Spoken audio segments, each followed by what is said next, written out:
বর্ষাকালে জলের পরিমাণ বেড়ে যাওয়ায় এই শাপলা ফুল কিংবা জলপদ্ম সব জায়গাতেই কম বেশি দেখতে পাওয়া যায়। আজ এই শাপলা ফুলের একটা রেসিপি আপনাদের সঙ্গে শেয়ার করছি। প্রথমেই ফুলগুলোর সবুজ পাপড়িগুলোকে এভাবে বাদ দিয়ে দিচ্ছি। শুধুমাত্র গোলাপি পাপড়িগুলোই এই রেসিপির জন্য প্রয়োজন। একইভাবে সব ফুলগুলোর পাপড়ি এভাবে ছাড়িয়ে নিচ্ছি।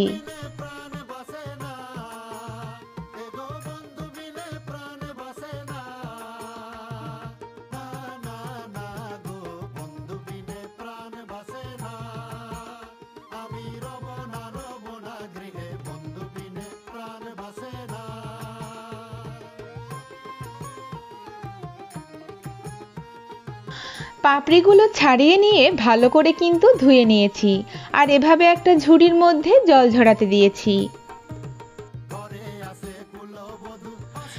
এখানে দেখুন 1 কাপ মসুর ডালকে 1 ঘন্টা ভিজিয়ে রেখেছিলাম। এবারে ডালগুলোকে বেটে নেব।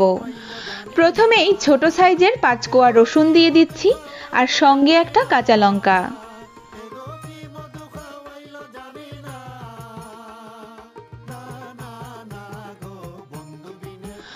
ধুয়ে রাখা ডালগুলো দিয়ে একবার কেবল মিক্সচার গ্রাইন্ডারে ঘুরিয়ে নিলেই কিন্তু হয়ে যাবে। বেশি মিহি করে বাটবো না, আধ ভাঙা করেই বেটে নেব।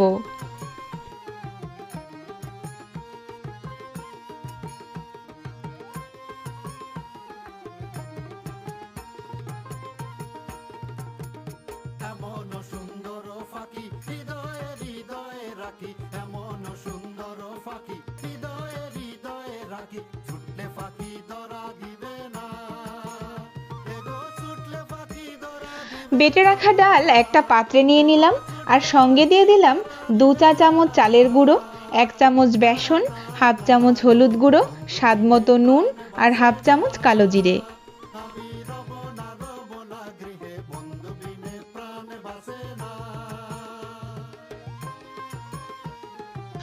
সবকিছু ভালো করে একবার মিশিয়ে নিচ্ছি।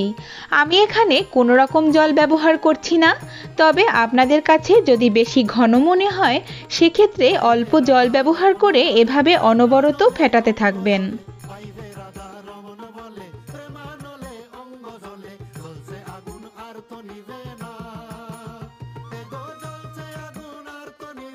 দেখুন ডালটা কিন্তু একদম রেডি। এবারে জল ঝরিয়ে রাখা ফুলের পাপড়িগুলো দিয়ে দিচ্ছি। একটু সময় নিয়ে ডালের সঙ্গে পাপড়িগুলো ভালো করে মেখে নিতে হবে, যাতে প্রত্যেকটা পাপড়িতে ডাল বাটাটা লেগে থাকে।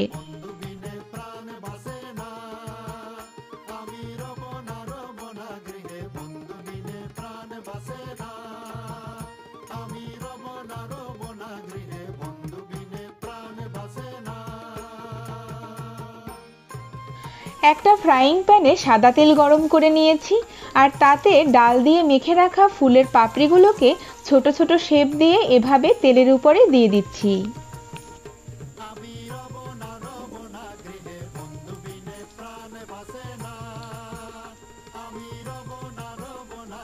এবারে গ্যাসের ফ্লেম একেবারে লোয়ে রেখে সবগুলো পকোড়াই কিন্তু এভাবে ভেজে নিতে হবে। লো ফ্লেমে ভাজলে দেখবেন পকোড়াগুলো একদমই মুচমুচে হবে, তাই অবশ্যই একটু ধৈর্য ধরে কিন্তু ভেজে নিতে হবে। বড়াগুলোর এক পাশ ভাজতে মোটামুটি 10 থেকে 12 মিনিট সময় লেগেছে। এবারে উল্টে দিয়ে অপর পাশগুলোকেও একইভাবে ভেজে নেব।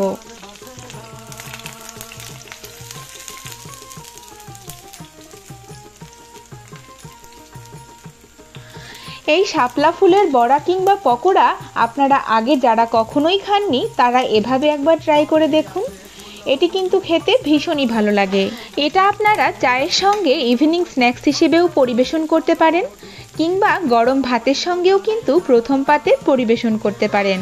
আমি গরম ভাতের সঙ্গে পরিবেশন করেছিলাম, সত্যি বলছি দারুণ খেতে হয়।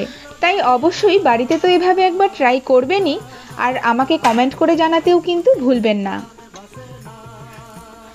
দেখুন সব পকোড়াগুলো কিন্তু পরিবেশনের জন্য একদম রেডি।